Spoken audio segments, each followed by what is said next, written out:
Good evening again. I've still not had any sleep, and so I'm absolutely exhausted, but we just watched Dalek.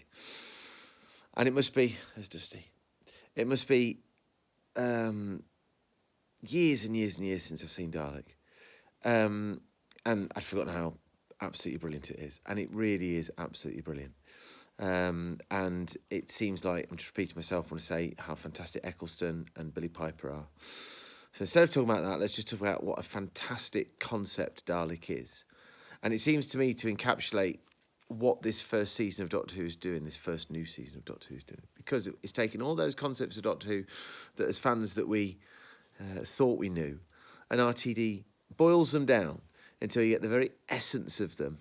And then, uses that as the basis of the new mixture to go forward. So the fact that you've got the Doctor and a companion, this trope that has existed since the very start, it then sort of like starts to explore the ramifications of that, and that leads to an awful lot of the drama and the emotion and the comedy as well, to be perfectly frank. The concept of the TARDIS, the concept of this guy's a lonely traveller, and then you get the concept of a Dalek. And Dalek, you can't underestimate. You can't understate, and I know that occasionally it's easy to forget when you're watching things like Destiny of the Daleks and flipping Planet of the Daleks, that the Daleks are proper scary. And the Daleks, at their best in Doctor Who, are one of the biggest disruptors of the programme. I always like it when Sandifer, my favourite Doctor Who writer, talks about the way that Daleks upset the narrative of Doctor Who, which is a concept I find absolutely brilliant. So when the Daleks come in, it just it upends this whole programme. And you see that in the odd stories, Genesis of the Daleks, The Chase. Not the Chase is that amazing, but you know what I mean.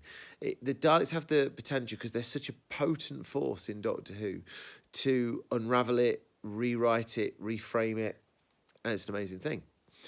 And in this episode, and you can't play this trick every time, nor should you, but just getting down to brass tacks, one chuffing Dalek. How scary and threatening can you make one Dalek?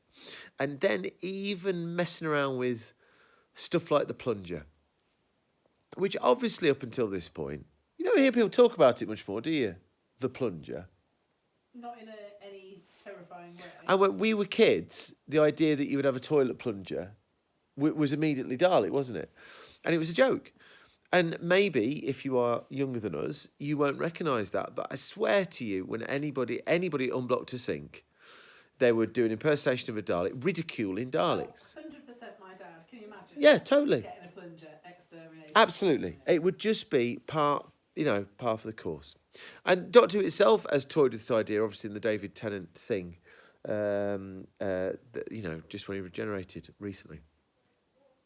But that moment in this episode where the plunger goes on the guy's face and it crushes his face. And then you get the moments where, going up the stairs, fine. As a Doctor Who fan, and that's fine. But the average fan, and my gosh, can you imagine kids seeing this? That bit where the middle section of the Dalek turns around. Oh, my Lord. And then that bit... Humphrey was scared by it.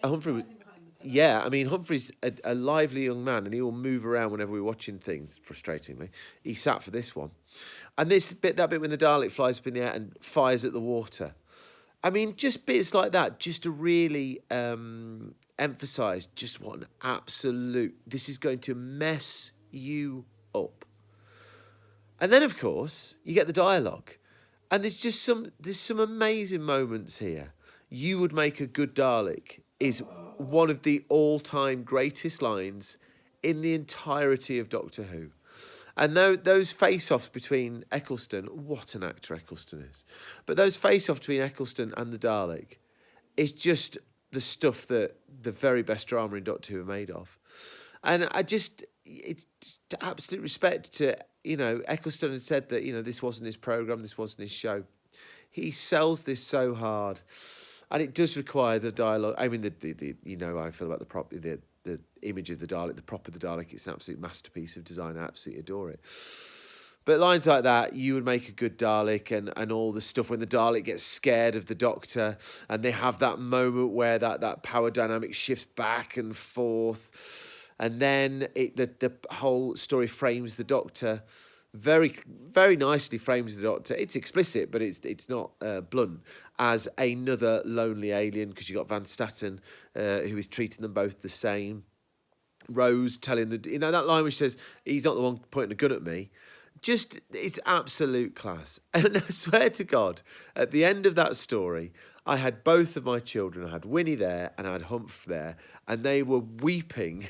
Disgusting, absolutely disgraceful behaviour. They're not Collins's. Flipping Khaled, like reaching up to the sunlight. Sunbathing. Yeah. Oh my Lord. I mean, dear. And the place for this episode was always designed, wasn't it? You know, if you hadn't collared people by the fifth episode, drop a Dalek in episode 6, drag them back in. What a spectacular thing to take what we know to be this absolutely potent image, this powerful narrative device in the whole of Doctor Who, yet something that, you know, was flipping doing licensed to adverts on the telly. You know, I remember them going around flipping, I don't remember what advert it was for, but the Nation Estate used to sell out the Daleks. And then you put them in this store and you go, right. That's why they took over the mid-1960s. That is why Doctor Who lasted as a television programme, because you take the concept of the Doctor, which is a genius thing, and you throw in the Daleks, and suddenly it's alchemy and magic happens. Absolutely fabulous.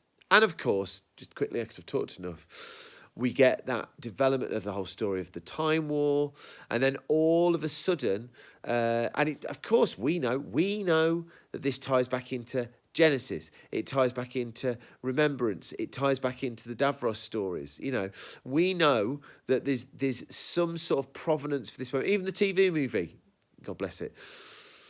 But for your average man on the street to suddenly hear that these Daleks, which you always knew had a ding-dong with the Doctor, it's gone to the next level. Family got involved, and therefore it meant something. You know what I'm saying? It's proper personal now. Absolutely spectacular.